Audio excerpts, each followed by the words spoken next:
Masih di Liputan Metropolis, pemirsa, Satpol PP Kabupaten Ogan Komering Ilir keluarkan surat edaran terkait larangan pedagang kaki lima di seputaran Taman Segitiga Emas Kayu Agung, sehingga pedagang kaki lima terancam tak bisa berjualan.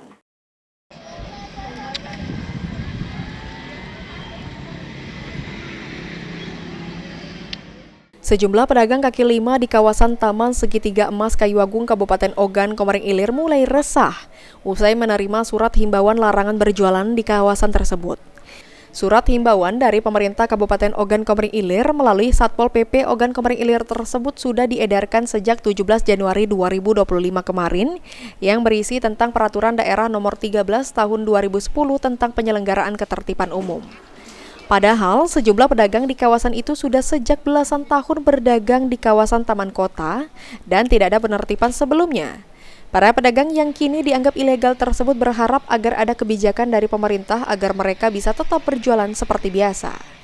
Sementara itu, Kasat Pol PP Ogan Komering Ilir hingga saat ini belum bisa dikonfirmasi. Novan Wijaya, PAL TV.